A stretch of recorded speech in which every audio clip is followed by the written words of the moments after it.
TV. இதுவரை எங்க சேனலை சப்ஸ்கிரைப் பண்ணாதவங்க உடனே சப்ஸ்கிரைப் பண்ணுங்க. பக்கத்துல இருக்க பெல் ஐகானையும் கிளிக் பண்ணுங்க. அப்பதான் நாங்க போடுற எல்லா வீடியோக்களும் உங்களுக்கு உடனுக்குடன் வந்து சேரும். வாங்க வீடியோக்குள்ள போலாம்.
தன் இனிய குரலால் கர்த்தரை மகிமைப்படுத்திய சிறுமி மேக்னஸை கர்த்தர் தாமே ஆசீர்வதிப்பாராக.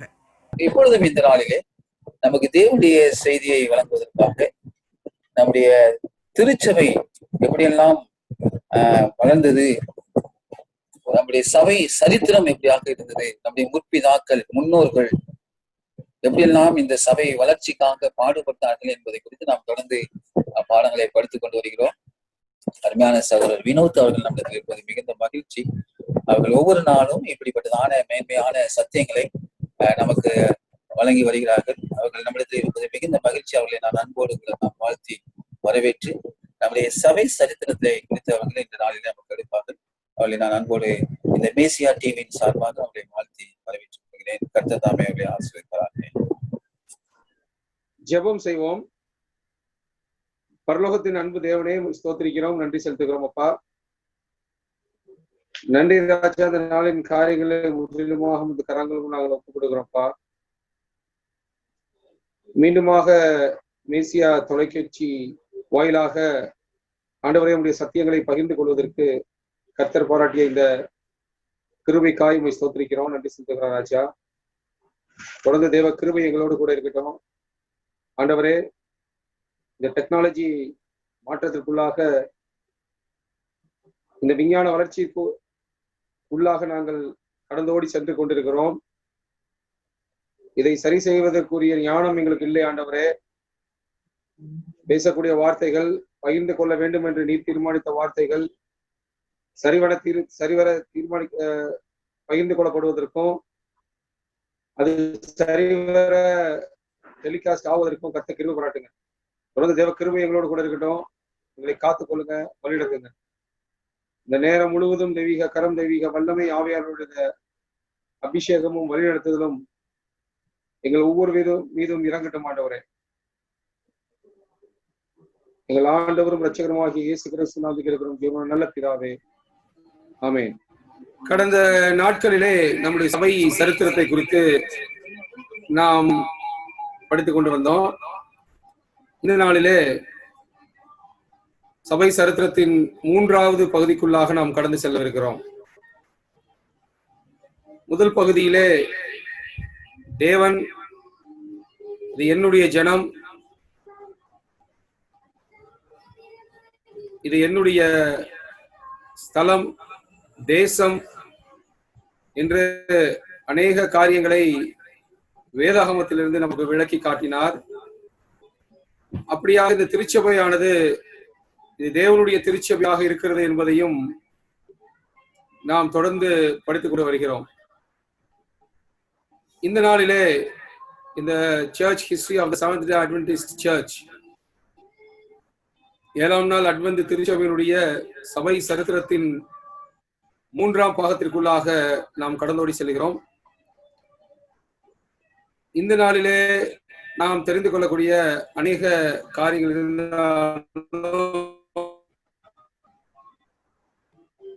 நாம் குறிப்பாக ஒரு நபரை குறித்து நாம் படிப்பதிலே இந்த நாளை நாம் செலவிடவிருக்கிறோம்.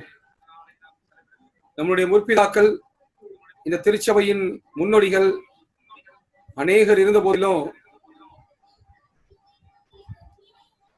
ஆண்டவராகிய இயேசு கிறிஸ்துவினுடைய வருகையை எதிர்நோக்கினவர்களாக 1844 வருடம் அக்டோபர் மாதம் தேவனுடைய 2ஆம் வருகை இந்த உலகத்திலே மீண்டும் நடைபெறும் என்ற எதிர்பார்ப்போடு கூட இந்த உலக கிறிஸ்தவ சமுதாயமானது மாபெரும் ஆவலோடு கூட எதிர்பார்த்து கொண்டிருக்கும் பொழுது, த கிரேட் டிசப்பாயின்மெண்ட் டே என்று சொல்லக்கூடிய மாபெரும் ஒரு ஏமாற்றத்தை தழுவக்கூடிய ஒரு நாளாக அந்த நாள் கருதப்பட்டது. இதை நாம் கடந்த வாரங்களிலே நாம் படித்தோம். இந்த நாளிலே மிக முக்கியமாக ஒரு நபரை குறித்து நாம் தெரிந்து கொள்ள வேண்டும். யாருன்னு பாத்தீங்கன்னா, அவருடைய பெயர் ஹிராம் எட்சன். அவர் டிசம்பர் மாதம் 30 பிறந்தவர். ஜனவரி 8, 82வது வருடத்திலே தன்னுடைய 75வது வயதிலே அவர் தன்னுடைய மரணத்தை தழுவினார். 1806ஆம் வருடம் டிசம்பர் 30 பிறந்தவர். ஜனவரி 8 1882 உலகத்தில் எப்படிப்பட்ட ஒரு வாழ்க்கையை வாழ்ந்தார். தேவன் இந்த உலகத்திலே நம் முன்னோடியாகிய சகோதரர் ஹிராம் எட்சனை சிருஷ்டித்ததின் நோக்கம் நிறைவேறினதா? அவருடைய வாழ்க்கை எப்படிப்பட்டதாக இருந்தது என்பதை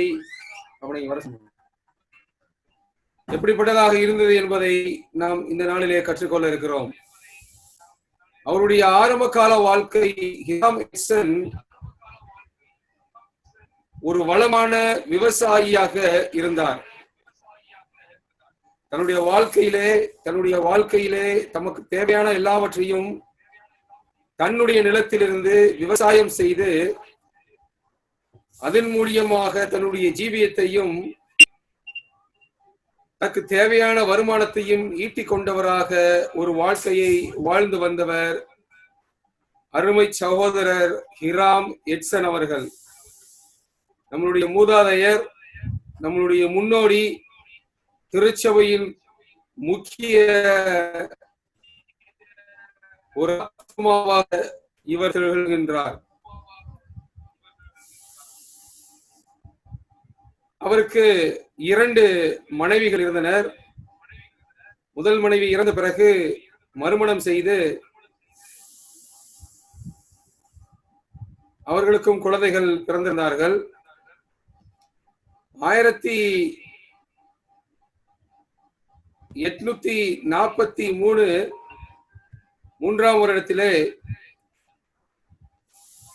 மில்லரைட் இயக்கத்தை அவர் தலைவராக காணப்பட்டார். போர்ட் கிப்சனில் உள்ள அவரது வீடு அவர் தேவன் பால் கொண்டிருந்த அன்பின் நிமித்தமாக, பற்று நிமித்தமாக தன்னுடைய சொந்த வீட்டையே ஒரு தேவாலயமாக மாற்றினவர். அக்டோபர் 22 1844ஆம் வருடத்திலே ஒரு பெரிய எதிர்பார்ப்போடு கூட உலகமே எதிர்பார்த்து கொண்டிருந்த தேவனுடைய 2ஆம் வருகை நம் அருமையான நம்முடைய முன்னோடி, நம்முடைய முற்பிதா, அருமை சகோதரர் திரு ஹிராம் எட்சன் அவர்களும் எதிர்பார்த்தையும் அவருடைய எதிர்பார்ப்பிற்கு ஒரு சவாலையும் விடத்தக்கதான ஒரு காரியமாக அது காணப்பட்டது. இந்த நம்பிக்கை அவர் எதிர் அடிப்படையில் வைத்திருந்தார் என்று சொல்லி பார்ப்போமேனால், தானியேல் புத்தகம் 2300 ராப்பகல் தீர்க்க தரிசனத்தின் விளக்கத்தின் அடிப்படையிலே அதை எதிர்பார்த்து கொண்டிருந்தார்கள். பரிசுத்த ஸ்தலம் சுத்திகரிக்கப்படும் என்ற அந்த ஒரு கோட்பாடை அடிப்படையாக வைத்து பரிசுத்த ஸ்தலம் சுத்திகரிக்கப்பட்ட பின்பு நம் ஆண்டவராகிய இயேசு கிறிஸ்துவினுடைய வருகை இந்த பூமிக்கு இருக்கும் என்பதை அவர் எதிர்பார்த்து கொண்டிருந்தார். அவர் மாத்திரமல்ல, அவரை சார்ந்த சகாக்களும் அந்த காலத்தில் வாழ்ந்த ஆண்டவராகிய இயேசு கிறிஸ்துவின் வருகையை எதிர்பார்த்து கொண்டிருந்த கிறிஸ்தவ சமுதாயம் முழுவதும் எதிர்பார்த்து கொண்டிருந்தனர். பாஸ்டர் கேக்குதுங்க பாஸ்டர்? Thank you pastor. ஆனால் ஒரு பெரிய ஏமாற்றத்தை தழுவிய அந்த காலகட்டத்தில் வாழ்ந்த கிறிஸ்தவ சமுதாயத்திற்கு அழுது புலம்பக்கூடிய ஒரு சூழ்நிலையிலே தங்களுடைய வாழ்க்கையை அவர்கள் வாழ்ந்து வந்தனர். ஆண்டவருடைய வருகையை எதிர்பார்த்துட்டு இருந்தோம். ஆண்டவர் வந்துருவாரு. 1844ஆவது வருடம் அக்டோபர் 22 நம் ஆண்டவராகிய இயேசு கிறிஸ்து இந்த உலகத்திற்குள் பிரவேசித்து நம்ம எல்லோரையும் பரலோக ராஜ்யத்திற்குள்ளாக நமக்காக ஆயத்தப்படுத்தி வைத்திருந்த அந்த ஸ்தலத்திற்குள்ளாக அவர் நம்மை அழைத்து சென்று விடுவார் என்று ஒரு எதிர்பார்ப்போடு அமர்ந்திருந்த ஒவ்வொருவருடைய இருதயத்திற்கும் துக்கத்தை வருவிக்கக்கூடிய ஒரு காலகட்டமாக, ஒரு சூழ்நிலையாக, ஒரு நிகழ்வாக அந்த நிகழ்வு அமைந்தது. அக்டோபர் 23 1844 காலை இந்த தேவனுடைய இரண்டாம் வருகை செய்தியை எதிர்பார்த்திருந்த ஹெராம் எட்சன் மற்றும் அவருடைய சகாக்கள் தங்களுடைய அயல் வீட்டார், அண்டை வீட்டார், பக்கத்து வீட்டார் ஆண்டவராகிய இயேசு கிறிஸ்து வரவில்லைன்னு சொல்லிட்டு அவங்கள கேலி செய்வாங்களோ அப்படின்ற ஒரு பயத்தோடு கூட அந்த கேலிக்கு தன்னை விலக்கிக் கொள்ளும்படியாக, கேலி செய்பவர்களிடத்திலிருந்து தன்னை தற்காத்துக் கொள்ளும்படியாக, பாதுகாத்துக் கொள்ளும்படியாக தன்னுடைய வயல்வெளியாக அவர் நடந்து செல்கிறார். தன்னுடைய வயல்வெளியாக அவர் நடந்து செல்லும் பொழுது அங்குதான் ஒரு பெரிய ஒரு திருப்பம் நிகழ்கிறது. பரலோக ஆசரிப்பு கூடாரமானது அருமையான நம்முடைய முற்பிதாவாகிய ஹெராம் எட்சன் அவர்களுக்கு தேவன் தரிசனமாக காண்பிக்கிறார். அந்த தரிசனத்திலே அவர் கண்ட நிகழ்வு என்னவென்று பார்த்தால், நம் ஆண்டவராகிய இயேசு கிறிஸ்து பரிசுத்த ஸ்தலத்திலிருந்து மகா பரிசுத்த ஸ்தலத்திற்குள்ளாக இருக்கிறார் என்ற ஒரு தரிசனம் முதல் முறையாக நம் அருமையான நம் முன்னோடி, நம் முற்பிதா, நம்மளுடைய திருச்சபையின் ஆணி வேர்களில் ஒருவராக காணப்பட்ட ஹெராம் எட்சன் அவர்களுக்கு தேவன் தரிசனத்தை காண்பிக்கிறார். அந்த தரிசனத்தை தன்னுடைய வயல்களிலே நின்ற வண்ணமாக, நடந்து சென்று கொண்டிருந்த வண்ணமாக அவர் கண்டு பிரமித்த வண்ணமாக நிற்கிறார். அதான் நம்ம இங்க பாக்குறோம். இந்த கான்ஃபீல்டில் தான் எட்சன் ஒரு தரிசனம் பார்த்ததாக கூறினார். இந்த தரிசனத்தில் பரிசுத்த ஸ்தலம் சுத்திகரிப்பது என்பதும் இயேசு கிறிஸ்து பரிசுத்த ஸ்தலத்திலிருந்து மகா பரிசுத்த ஸ்தலத்திற்கு கடந்து செல்கிறார் என்பதையும் அவர் புரிந்து கொண்டார். அந்த புரிதலை ஆண்டவர் ஆவியானவரின் மூலியமாக, ஆவியின் அபிஷேகத்தின் மூலியமாக ஹெராம் எட்சன் அவர்களுக்கு கொடுக்கிறார். அதனாலதான் நம்ம முதல்ல நம்மளுடைய முன்னோடிகளை பார்க்கக்கூடிய ஒரு காலகட்டத்தில் இருக்கும் பொழுது, நம்முடைய சபை சரித்திரத்தை நாம் திரும்பி பார்க்கும் பொழுது ஹெராம் எட்சன் அவர்களை நாம் திரும்பி பார்க்கக்கூடிய ஒரு சூழ்நிலையிலே நாம் அமர்ந்திருக்கிறோம். இதன் நிமித்தமாக அவர் என்ன புரிஞ்சுக்கிட்டாருன்னு பாத்தீங்கன்னா, தேவனுடைய வருகை இந்த பூமிக்கு அல்ல. The second advent of Christ is not to this planet earth, but rather from the sanctuary, from the holy place to the most holy place.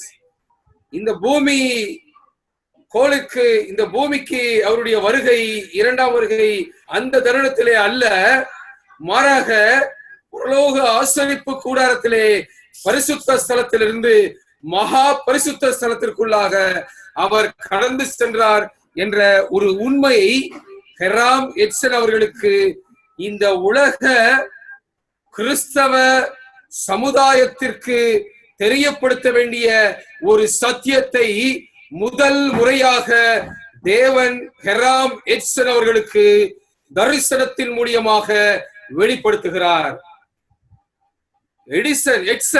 ஹெராம் எட்சன் தன் கண்களால் பெரிதும் ஊக்கப்படுத்தப்பட்ட உள்ளூர் அட்வென்டிஸ்டுகள் பலருடன் தான் பார்த்ததை பகிர்ந்து கொண்டார். அவர் தான் பார்த்ததை அதோடு மறைத்து வைத்துக் கொள்ளவில்லை. இதுல ரொம்ப முக்கியமான ஒரு காரியத்தை நாம் கற்றுக்கொள்கிறோம். அவர் கண்ட சத்தியத்தை, அவர் அறிந்த சத்தியத்தை, அவருக்கு வெளிப்படுத்தப்பட்ட சத்தியத்தை அவர் உண்மை என்று விசுவாசித்து அவர் தனக்குள்ளாக வைக்காத வண்ணமாக அந்த சத்தியத்தை தன்னுடைய சகாக்களோடு கூட மாத்திரமல்ல, அக்கம் பக்கத்தில் இருந்தவங்க மற்ற எல்லாரோடு கூட என்ன செய்யறாரு கேட்டீங்கன்னா பகிர்ந்து கொள்ளுகிறார். நாம் அறிந்து கொண்ட சத்தியத்தை, இது நாள் வரையிலும் தேவன் நமக்கு கற்றுக்கொண்ட சத்தியத்தை, இது நாள் வரையிலும் தேவன் அபிஷேகத்தின் வழியாக, அபிஷேகத்தின் மூலமாக நமக்கு ஊற்றப்பட்ட சத்தியத்தை நாம் பகிர்ந்து கொண்டிருக்கிறோமா அல்லது நாம் அப்படியே வைத்துக் கொண்டிருக்கிறோமா? அது மாத்திரம் அல்ல, ஒரு சிறிய இடைவெளி மன்னிக்கவும்.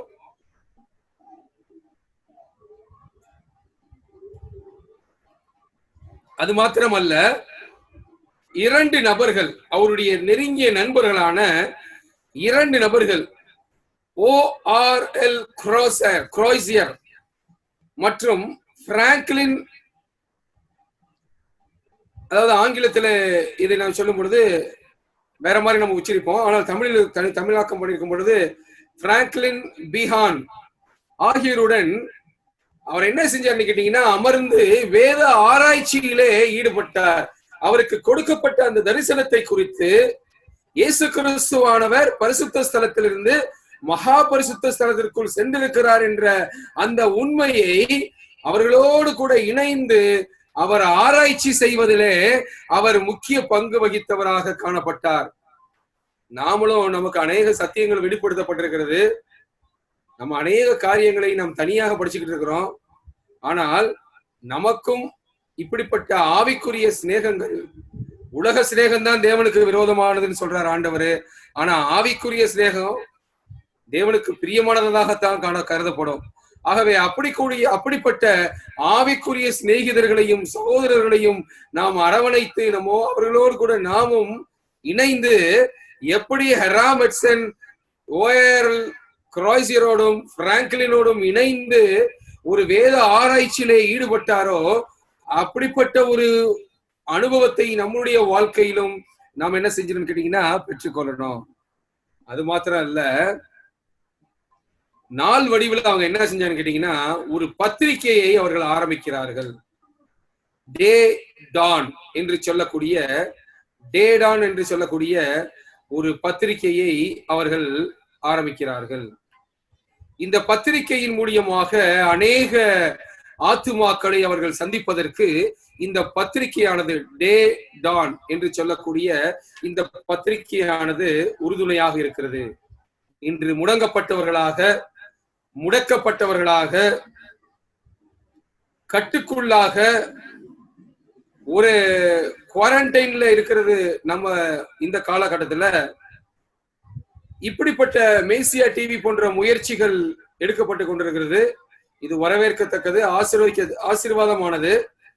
அதே நேரத்துல நமக்கு தெரிஞ்ச சத்தியங்களை நாம அமர்ந்து எழுதி அதை சின்ன சின்ன கைப்பிரதிகளாகவோ அல்லது புத்தக வடிவிலோ வெளியே கொண்டு வருவதற்கு ஒரு முன்னோடியாக ஹெராம் எட்சன் மற்றும் ORL குரோய்சியர் மற்றும் பிராங்க்லின் ஆகிய மூவரும் நமக்கு ஒரு முன்னுதாரணமாக, ஒரு எடுத்துக்காட்டாக இருக்கிறார்கள். அந்த டே டான் என்ற பத்திரிகை இன்று நம்மளுடைய வாழ்க்கையிலும் நாம அநேக காரியங்களை நம்முடைய வாழ்க்கைக்கு, நம்முடைய சொந்த சுயத்திற்கு நாம் முயற்சி எடுத்துக் கொண்டிருக்கிறோம். ஆனால் இப்படிப்பட்ட டே டான் போன்ற பத்திரிகைகள், இன்னும் அநேக பத்திரிகைகள் வெளியே வர வேண்டும் என்பதற்கு இது நமக்கு இன்றைய காலகட்டத்திலே தேவன் இந்த சத்தியத்தை நமக்கு வெளியே காண்பிக்கிறார். அது மாத்திரமல்ல, இந்த கட்டுரை 10 கன்னியர்கள், அதாவது 10 வெர்ஜின்ஸ் வேதாக உவமையை ஆராயக்கூடியதாக இருந்தது. பாருங்க, ஒவ்வொரு உவமையையும் ஒவ்வொரு காரியத்தையும் அவங்க ரொம்ப சீரியஸா எடுத்து அதை ஆராய்ச்சி செய்து அதன் மூலியமாக அவர்கள் தேவனிடத்துல மண்டியிட்டு போராடி அபிஷேகத்தை பெற்று விளக்கத்தை பெற்று நமக்கு கொடுத்திருக்கிறாங்க. நாம் எப்படிப்பட்ட வாழ்க்கையை நாம வாழ்ந்துட்டு இருக்கிறோம்? நாமளும் எப்படி ஹெராம் எட்சன், அவருடைய சகாக்கள் பிராங்க்லின், குரோய்சியர் இவங்களெல்லாம் வாழ்க்கையை வாழ்ந்தார்களோ அதே போல நாமும் என்ன செய்யணும்னு பாத்தீங்கன்னா தேவனிடத்துல போராடி இன்னும் அநேக சத்தியங்களை பெற்றுக்கொண்டு அதை வெளியே கொண்டு வரக்கூடியவர்களாக நாம் இருக்க வேண்டும். இது மணமகன் வருவதற்கு ஒரு திருமணத்தில் காத்திருக்கும் பெண்கள் குழுவை விவரிக்கிறது. கிறிஸ்துவை அடையாளப்படுத்துவதாக கருதப்பட்ட இந்த மணமகன் தாமதமாகிவிட்டார். அதில் ஆண்கள் தங்கள் சொந்த சூழ்நிலையில் ஒரு இணையை கண்டார்கள். மணமகன் ஏன் தங்கி இருந்தார் என்பதை விளக்க அவர்கள் முயன்றனர். ஏன் கிறிஸ்துவனுடைய வருகை தாமதமாக இருக்கிறது என்பதை அந்த 10 கன்னிகைகளுடைய அந்த பேரபிளை வச்சு, உவமையை வைத்து அவர்கள் ஆராய்ச்சி செய்து அதன் மூலியமாக மக்களுக்கு விளக்கினர். சுய வியாக்கியானம் அல்ல, மாறாக வேதத்தின் மூலியமாக, வேதத்தில் தேவன் கொடுத்த உவமையின் வியாக்கியானத்தின் மூலியமாக நமக்கு வெளிப்படுத்தியிருக்கிறாங்க. அது மாத்திரம் இல்ல, இதுல இருந்து ஒரு பெரிய உண்மையை நாம் கற்றுக்கொள்ள முடியும். என்னன்னு கேட்டீங்கன்னா, இந்த உவமையின் மூலியமாக இயேசு கிறிஸ்துவானவர் இந்த உலகத்திற்கு வருவதற்கு ஏன் காலதாமதம் ஆகிறது என்பதை எப்படி அழகா சொல்லியிருக்கிறாங்க பாருங்க. அதே போலதான் ஒவ்வொரு உவமையின் மூலியமாகவும் ஒவ்வொரு கருப்பொருளை தேவன் நமக்கு என்ன செஞ்சிருக்கிறார் பாத்தீங்கன்னா கற்றுக் கொடுத்திருக்கிறார். சரிங்களா? அவர்கள் தங்கள் கண்டுபிடிப்புகளை நாள் விடியல், அதாவது டே டான் என்ற பத்திரிகையில் வெளியிட்டனர். இந்த கட்டுரை 10 கன்னியர்களின் விவிலிய ஊமையை ஆராய்ந்தது. இது மணமகன் வருவதற்கு ஒரு திருமணத்தில் காத்திருக்கும் பெண்கள் குழுவை விவரிக்கிறது. கிறிஸ்துவை அடையாளப்படுத்துவதாக கருதப்பட்ட மணமகன் தாமதமாகிவிட்டார். அதில் ஆண்கள் தங்கள் சொந்த சூழ்நிலையில் ஒரு இணையை கண்டார்கள். மணமகன் ஏன் தங்கியிருந்தார் என்பதை விளக்க அவர்கள் முயன்றனர். அதாவது பிராயச்சித்த நாள், த டே ஆஃப் அட்டோன்மெண்ட், ஆசாரியர்கள் நிகழ்வுகளின் எந்த காலகட்டத்திலே அது நிகழ்ந்தது என்பதையும் இந்த கட்டுரையின் டே ஆஃப் அட்டோன்மெண்டை பற்றியும் அவர்கள் விவரித்து அதன் மூலியமாக அவர்கள் விளக்கத்தை கொடுத்தார்கள்.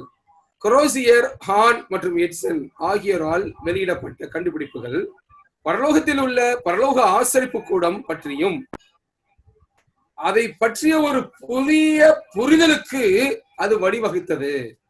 எப்படி? பரலோகத்துல ஒரு ஆசரிப்பு கூடாரம் இருக்குது. அந்த ஆசரிப்பு கூடாரத்துல பரிசுத்த ஸ்தலத்திலிருந்து மகா பரிசுத்த ஸ்தலத்திற்கு கிறிஸ்துவானவர் பிரவேசித்திருக்கிறார் என்பதை குறித்தும், இதுல 2300 ராப்பகலை குறித்ததான சத்தியத்தை குறித்தும், வேற எந்த திருச்சபையும் பேசாத, சொல்லாத, வேற எந்த திருச்சபைக்கும் வெளிப்படுத்தப்படாத இன்வெஸ்டிகேட்டிவ் ஜட்ஜ்மெண்ட் என்று சொல்லக்கூடிய நுட்ப நியாய விசாரணையை குறித்தும் அருமையான நம்முடைய முன்னோடியாகிய ஹெராம் எட்சன் மூலியமாக தேவன் நமக்கு என்ன செய்யறாரு பாத்தீங்கன்னா விளக்கி காமிக்கிறார். சரிங்களா? தானியேல் 2300 ராப்பகலை குறிக்கப்பட்டதை பற்றியும், இது தனித்துவமான 7ஆம் நாள் அட்வென்ட் நம்பிக்கையை இப்போது நுட்ப நியாய விசாரணை தீர்ப்பு என்று அழைக்கப்படுகிறது. எட்சனின் பார்வை பற்றிய குரோஷரின் வெளியிடப்பட்ட கணக்கு ஜேம்ஸ் ஒயிட், எல்என்ஜி ஒயிட், அவருடைய கணவர் எல்என்ஜி ஒயிட் உடைய கணவர் ஜேம்ஸ் ஒயிட் ஆகியோருக்கு என்ன செய்யறாரு, இவங்க எடுத்துட்டு போறாங்க. யாராருக்கு?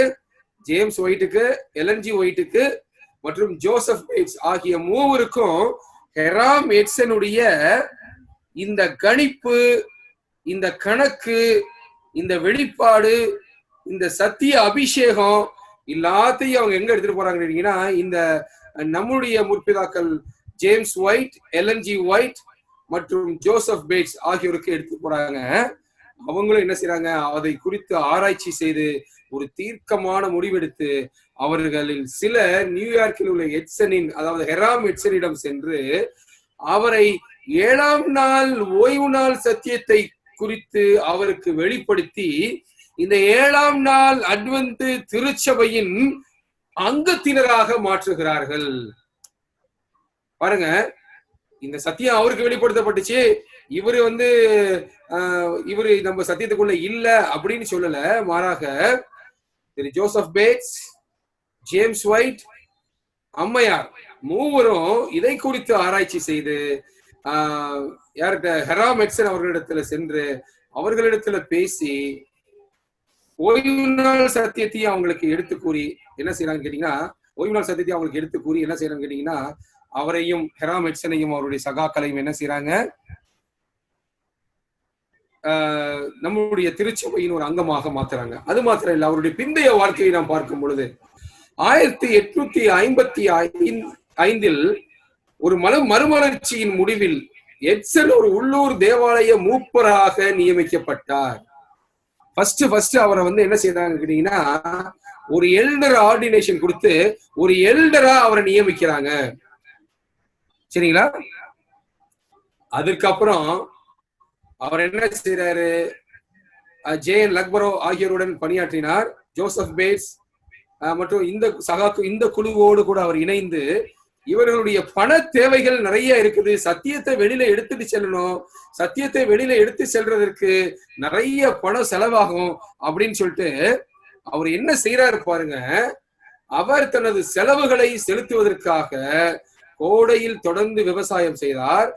1850ஆம் ஆண்டில் எட்சன் தனது போர்ட் கிப்சன் பண்ணையை ஓய்வு நாள் இயக்கத்திற்கு உதவுவதற்காக விற்றார். பாருங்க எவ்வளவு பெரிய தியாகங்கள். இன்னைக்கு நம்மளுடைய பைக்கை விற்கிறதுக்கோ, இன்னைக்கு நம்மளுடைய சைக்கிளை விற்கிறதுக்கோ, அல்லது நமக்கு இருக்கக்கூடிய ஒரு சின்ன நிலத்தை விற்கிறதுக்கோ நாம தயாரா இருப்போமா அப்படின்னு பார்த்தா அது ஒரு பெரிய பில்லியன் டாலர் கொஸ்டினா தான் இருக்கும். அது ஒரு பெரிய கேள்விக்குறியாகத்தான் காணப்படும். ஆனா பாருங்க 1844க்கும் 1850க்கும் ஒரு பெரிய வித்தியாசம் கிடையாது. 1844 அக்டோபர் 22 த கிரேட் டிசப்பாயின்மெண்ட் டே. அதற்கு பின்பு மில்லரைட் குரூப்ல இருந்து ஹெராம் எட்சன் வெளியில வந்து தரிசனத்தை கண்டதற்கு பிற்பாடு 23ஆம் தேதி தரிசனத்தை காண்றாரு. அதற்கு பின்பாக அவர் அப்படியே கொஞ்சம் கொஞ்சமா ஓய்வு நாள் இயக்கத்தை சேர்ந்து வராரு.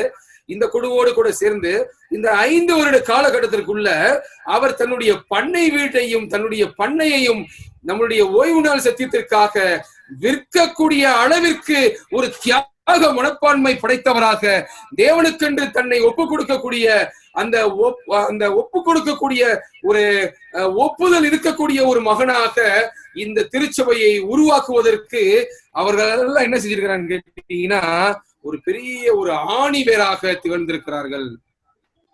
பாக்குற மாதிரி 1850ஆம் ஆண்டில் ஹெராம் எட்சன் தனது போர்ட் கிப்சன் பண்ணையை ஓய்வு நாள் இயக்கத்திற்கு உதவுவதற்காக விற்றார். அதோடு நின்றுல மேலும் 2 ஆண்டுகளுக்கு பின்பு 1852 போர்ட் பைரனில் 2வது பண்ணையை விற்றார். அவருடைய 2வது பண்ணையை என்ன செய்யறாரு? விற்கிறாரு. இதனால் ஜேம்ஸ் ஒயிட் ரோச்செஸ்டரில் ஒரு அச்சகத்தை வாங்குவதற்கு இந்த பணமானது ஒரு பெரும் பங்களிக்கக்கூடிய ஒரு பணமாக காணப்பட்டது. இன்று எத்தனை அச்சகங்களை நாம் ஒன்றாக இணைந்து வாங்கி இருக்கிறோம், அல்லது எத்தனை அச்சகங்களை நாம் ஆரம்பிப்பதற்கு முயற்சி எடுத்திருக்கிறோம். ஏன்னா அம்மையார் சொல்றாங்க, கடைசி நாட்களில தேவனுடைய வருகைக்கு முன்னதாக 2 விதமான ஊழியங்கள் தான் சிறந்து விளங்கும், அதன் மூலியமாகவே ஆத்துமாக்களை சந்திக்க முடியும்னு சொல்லிட்டு அம்மையார் சொல்லியிருக்கிறாங்க. என்ன ஊழியம்னு பாத்தீங்கன்னா, ஒண்ணு மெடிக்கல் மிஷனரி ஒர்க், இன்னொன்னு பப்ளிஷிங் மிஷனரி ஒர்க். அநேகர் பப்ளிஷிங் மிஷனரி ஒர்க்கை குறித்து கவலைப்படாத வண்ணமாக, இது என்னன்னு தெரியாத வண்ணமாக நாம் அமர்ந்திருக்கிறோம். ஆனால் ஹெராம் எட்சன் அவர்களுக்கும் நம்மளுடைய முற்பிதாக்களுக்கும் நம்மளுடைய பயோனியர்ஸ்க்கும் எவ்வளவு பெரிய ஒரு விஷன், எவ்வளவு பெரிய ஒரு தொலைநோக்கு பார்வை இருந்தது என்று சொன்னால், அந்த காலகட்டத்திலேயே 1852ஆம் வருடத்திலே ஒரு அச்சகத்தை வாங்குவதற்கு தன்னுடைய 2வது பண்ணையை விற்று அந்த பணத்தை கொடுத்திருப்பாரு. பாருங்க எப்படிப்பட்ட ஒரு தியாக மனப்பான்மை படைத்த ஒரு நபரை குறித்து இந்த நாளிலே நாம் படித்து வருகிறோம். ஹெராம் எட்சன். நம்முடைய நாடி நரம்புகள் எல்லாம் எப்படி எரேமியா சொல்லுகிறாரோ, உம்முடைய சத்தியத்தை சொல்றதுக்கு எனக்கு மனசு இல்ல ஆண்டவரே, ஆனாலும் என்னுடைய எலும்புகளுக்குள் அடைப்பட்டிருக்கிற உம்முடைய வார்த்தைகள் எரிகிற அக்கினியை போல் இருக்கிறதுன்னு சொல்றது மாதிரி, நாம் பின்னோக்கி பார்க்கும் பொழுது, நம்முடைய சபை சரித்திரத்தை பின்னோக்கி பார்க்கும் பொழுது எவ்வளவு தியாகங்கள், பணத்திற்கு முக்கியத்துவம் கொடுக்காத நபராக இந்த அருமையான தேவ பிள்ளையாகிய ஹெராம் எட்சன் அவர்கள் இருந்திருக்கிறார்கள். சரிங்களா? சபட்டேரியன் அட்வென்டிஸ்ட் இயக்கம் அப்படின்ற ஒரு இயக்கத்துலதான் நம்மளுடைய இயக்கமானது முதலாவதாக தொடர்ந்து வந்திருந்திருக்கிறாங்க. 1863ஆம் ஆண்டில் 7ஆம் நாள் அட்வென்டிஸ்ட் தேவாலயமாக முறையாக ஏற்பாடு செய்யப்பட்டது. 1870 ஹெராம் எட்சன் was ordained as a pastor. ஹெராம் எட்சன் ஒரு ஊழியக்காரராக அபிஷேகம் பெற்றார். சரிங்களா? ஹிராம் எட்சன் டிசம்பர் 30, 1806 பிறந்தார்.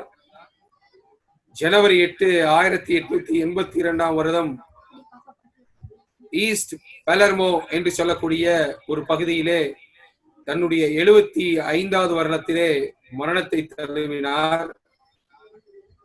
அவருடைய மனைவிகள் இருவர் 1830 வருடம் எஃபா கிறிஸ்லர் என்று சொல்லக்கூடிய தன்னுடைய முதல் மனைவியை அவர் மணந்தார். அவருடைய முதல் மனைவி மே மாதம் 1839 வருடத்திலே மறுத்ததற்கு பிற்பாடு அதே 1839 வருடத்திலே எஸ்தர் என்ற தனது 2ஆம் மனைவியை மணக்கிறார். பிள்ளைகளாக ஜார்ஜ், சூசன், பெலிண்டா, வியா ஓபெலியா, லூசி, ஜேன் என்ற தன்னுடைய பிள்ளைகளை அவர் வளர்த்திருக்கிறார். நம்முடைய 7ஆம் நாள் அட்வென்ட் திருச்சபையின் முன்னோடியாக திகழ்ந்ததோடு மாத்திரமல்ல, அவரிடத்திலிருந்து இன்று அநேக காரியங்களை நாம் கற்றுக்கொள்வதற்கு இன்று நம்முடைய இருதயத்திலே இடம்பெற்றவராக, மறையாத ஒரு மலராக நாம் தேவனுடைய வீட்டிலே பரலோக வாசஸ்தலமாகிய நம்மளுடைய நித்திய பரம காணானிலே நாம் பிரவேசிக்கும் பொழுது அவரை சந்திப்பதற்கு நாம் மகிழ்ச்சியோடு காத்திருப்போம். இப்படிப்பட்ட ஒரு முன்னோடியையும் இப்படிப்பட்ட தியாகம் உள்ளம் படைத்த நம்முடைய முன்னோடியாகிய ஹிராம் எட்சனையும் இந்த திருச்சபைக்கு தந்த தேவனுக்கு நன்றி செலுத்தி தேவனை ஸ்தோத்திரிப்போம். இந்த வாய்ப்பை கொடுத்த ஆண்டவராகிய இயேசு கிறிஸ்துவிற்கும் மேசியா தொலைக்காட்சி நிர்வாகத்திற்கும் இதில் கலந்து கொள்ள ஒவ்வொரு தேவ பிள்ளைகளுக்கும் ஊழியக்காரருக்கும் நன்றியை தெரிவித்துக் கொள்கிறேன். கர்த்தர் நம் ஒவ்வொருவரையும் ஆசீர்வதிப்பாராக. நேரத்தில் நாம் முடிவு ஜெபத்துக்குள்ளாக கடந்து செல்வோம். முடிவு ஜெபத்தை நம்முடைய சகோதரர் ஹர்ஷன் பால் ஜெபம் பண்ணுவாங்க. நேற்று மீண்டும் மாறாத நல் நேசரே, அளவுக்கு அதிகமாக எங்களை நேசித்து எங்களுக்காக ஒரே பேரான குமாரனை சிலுவையிலே தந்தவரே, எங்களுக்காக இறங்கி வந்தவரே, இந்த அவமானங்களை ஏற்றுக்கொண்டு எங்களுக்காக ரத்தம் சிந்தி எங்களை மீட்டு கொண்டவரே, எங்களோடு இருக்கும்படி பரிசுத்த ஆவியானவரை வாக்களித்தவரே, அப்பா உம்மை துதிக்கிறோம் சுவாமி, உம்மை ஆராதிக்கிறோம், உம்மை மேன்மைப்படுத்துகிறோம். இந்த மாலை வேளையிலும் சுவாமி உம்மை துதிக்கிறோம்ப்பா. நீ செய்த கிருபைகளுக்காய் மட்டுமா எங்களை காத்து வந்த இந்த நல்ல அன்புக்காய், தயவுக்காய், பரிவிறக்கத்திற்காய், பாசத்துக்காய் உம்மை துதிக்கிறோம் ராஜா. ஆண்டவரே, தேவற்ற விதத்திலே நாங்கள் நேரத்தை செலவழிக்காதபடி ஆண்டவரே சுவாமி முத வேதத்தின் ரகசியங்களை ஆண்டவரே சுவாமி நாங்கள் ஆராயவும், சபையின் சரித்திரத்தை நாங்கள் தெரிந்து கொள்ளவும் நீர் எங்களுக்கு பாராட்டின கிருபைகளுக்காய் நன்றி செலுத்துறோம் சுவாமி. ஆண்டவரே, மட்டுமா எங்களோடு இருந்தீர் ராஜா, அதற்காக நன்றி செலுத்துறோம் சுவாமி. மேலும் சுவாமி எங்களுக்கு கொடுக்கப்பட்ட நேரத்தை ஆண்டவரை பிரயோஜனப்படுத்திக் கொள்ள, ஆண்டவரே உம்மை பற்றி உமது சபையின் வரலாற்றை நாங்கள் தெரிந்து கொள்ளத்தக்கதாக, ஆண்டவரே உமது நோக்கங்களை நாங்கள் அறிந்து கொள்ளத்தக்க, உமது தீர்க்க தரிசனங்களை நாங்கள் புரிந்து கொள்ளத்தக்கதாக எங்களுக்கு அருள் செய்யுங்க. ஆண்டவரே, இந்த ஜூம்ல ஆண்டவரே சுவாமி செய்தி கொடுக்கின்ற ஒவ்வொருவரையும் சுவாமி, குறிப்பாக மெஸ்ஸியா டிவில பொழுது செய்தி கொடுக்கின்ற ஒவ்வொருவரையும் சுவாமி இந்த கரங்களை ஒப்படைக்கிறோம். அவர்களை அதிகமாக ஆசீர்வதிங்க சுவாமி. அவர்கள் மூலம் சுவாமி எங்களை நல் ஞானத்திலே நடத்திடும் ராஜாவே. நாங்கள் எங்கள்கிட்ட தப்பு ஏதாச்சும் குறை இருந்தா எங்களுக்கு சுட்டி காட்டி அதெல்லாம் எடுத்து போட்டு ஆண்டவரே சுவாமி உமக்கு உகந்த வழியிலே நாங்கள் நடக்கத்தக்கதாக எங்களுக்கு அருள் செய்தலும்படியாக பொது பாதத்திலே எங்கள் அனைவரையும் நாங்கள் ஒப்புக் கொடுக்கிறோம் சுவாமி. ஆண்டவரே, இப்பொழுதும் சுவாமி உமது பாதத்திலே எங்களை தாழ்த்துகிறோம் சுவாமி. ஆண்டவரை பெருகி வரும் வாதையிலும் சுவாமி கர்த்தாவே நீர் எங்களை கிருபையாய் மட்டுமே காத்தீர், அதற்காக நன்றி செலுத்துகிறோம். மேலும் எங்களோடு இருங்க, எங்களை ஆசீர்வதிங்க, எங்களை தாழ்த்துகிறோம் பாதத்திலே. நன்மைகள் யாவையும் எங்கள் ஆண்டவராக இயேசு கிறிஸ்துவின் திருநாமத்திலே கெஞ்சி கொண்டாடுகிறோம். ஜெபம் கேட்டாலும் நல்ல பிதாவே. ஆமென்.